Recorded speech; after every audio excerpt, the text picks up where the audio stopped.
માટે આવ્યા છીએ. હજી તો ગામમાં રીમા એનો મહિનો ઉપર થયું છે કાકા,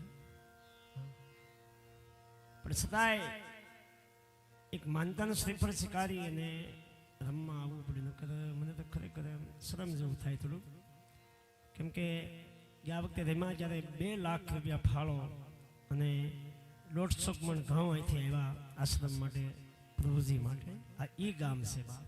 હે એક કદ તાળી પાડો બાપા, કેસવાળા ગામને તાળી વધાવી મારો બાપ. હે કે આજે જે આશ્રમ માટે એટલો સપોર્ટ આપ્યો હોય બા, એટલે આજે હું તમને કઈ કહી નથી શકવાનું ભાઈ આમાં કંઈક દેજું એમ. હા, કેમ કે મને ખરેખર એ તો ભાઈ હસુભાઈને કીધું મેં હજી આપણે ત્યાં રેમા છીએ, ટૂંક સમય છો સુધી ત્યાં આપણે કઈ રીતે કહી શકશું એમ. પણ છતાંય આપ સૌનો ભાવ પ્રેમ લાગણી એ જ અમારી માટે પૈસો છે બાપા. આવો ને આવો ભાવ પ્રેમ રાખજો કઈ એમની માટે. કેમ કે ઈશ્વરને સાવે એમ નાસવી સવી ગુરુ કૃપાથી જે કાંઈ કળા મળી એ આપને આગળ રજૂ કરું છું બાપ, રજૂ કરું છું. નાસવું નથી આજ મારા નસીબ મને નસાવે છે, ઝૂકવું નથી સતા સંજોગ ઝુકાવે. જય હો.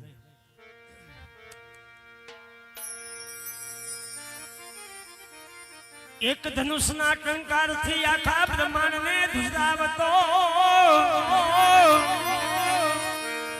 વાલા, એક ધનુષના ટંકારથી જી જી જી જી ઈ તો આખા બ્રહ્માંડને ધુજાવતો.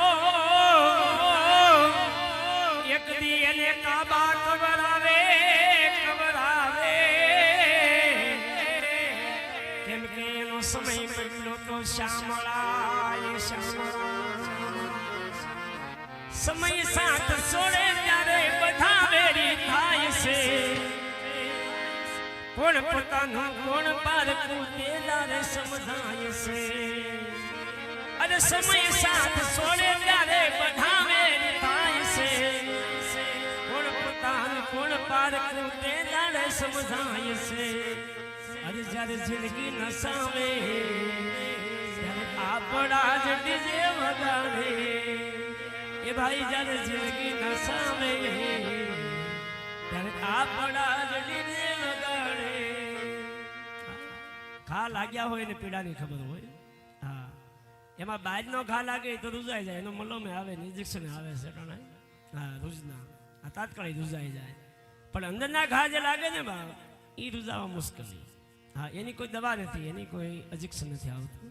હા, એ સમય પ્રમાણે બધું હાલ્યા કરે. હા, ભગવાન હવનું સારું કરે, આપણે લાંબી ડીપમાં નથી હાલવું. પણ એક કે સત્યના માર્ગે જો હાલવી તો આપણો જન્માનો સફળ થઈ જાય, આવું મહાપુરુષો કહે છે. હા, જેને જેને સત્યનો માર્ગ મળી ગયો, જે કાંઈક સત્યના માર્ગે હાલ્યા, સાધુના શબ્દ જેને સમજાઈ ગયા અને સત્યને માર્ગે હાલ્યા, એ ઈશ્વર સુધી પૂગી ગયા બાપ.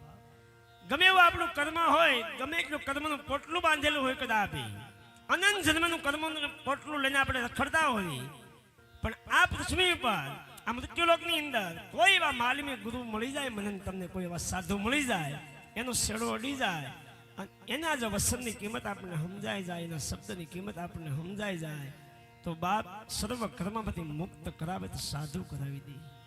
હા, પણ એનો શબ્દ જો સમજાય તો. પણ સાધુ ન સમજે તો પછી દુઃખી થવું પડે દુખડા. હા, એટલે જેટલા જેટલા ભટકી જશે બાપ.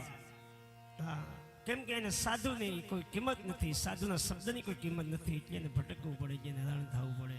હા, પણ સાધુ તો દયાળુ છે ને બાપ, કિશોરમાં પીડ્યો ત્યાંથી પછી બારો કાઢે. હે હા, એક ભમરો હતો, આટા મારતો હતો ભમરો. હા, આટા મારતો તો એમાં એક ગીંગાને જોઈ ગયો. ગીંગો જે આમ ગોળી વાળીને આમ પાછો પાછો ધકેલે જતો હતો. એટલે ભમરાને એમ થયું સે મારી નાતનો નરકમાં કેમ પડ્યો. ભમરાએ લઈને પગમાં ઉસકાવીને બગીચામાં લઈ ગયો ને એકદમ ગુલાબના ફૂલ ખીલેલા હતા એની માથે જઈને મૂક્યો બાપ. હે, અને ગીંગો ખીજાણો, હે તું આયા ક્યાં લાવ્યો બાપ.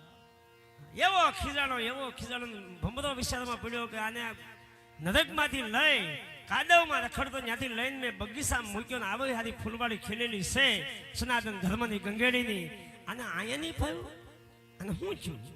અને ત્યારે જોઈ ત્યારે એનું નાક સંદાઈ ગયેલું હતું. બાપ મોહ માયા કામ કરો ચિત્ત અહંકાર લોભ લાલચ ઈર્ષા દેખાય. હા, અમુક એવા નબળા માણસની સંગત થઈ જાય ને કે આપણે નાખોરા સંદાઈ જાય, પછી આપણને હારી સુગંધ ન આવે.